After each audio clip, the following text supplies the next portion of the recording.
Saudi अरब के बाद Oman की सालाना बंदरगाह पर हमले में इसराइल के फॉल्स फ्लैग ऑपरेशन का इंकशाफ हुआ है।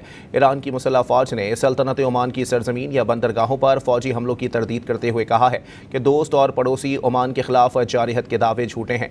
ओमान की दक्कम बंदरगाह पर ईंधन के टैंक को ड्रोन से निशाना बनाया गया था। इससे पहले सऊदी तेल तंसीबात पर हमला भी इसराइल का फॉल्स फ्लैग ऑपरेशन निकला था।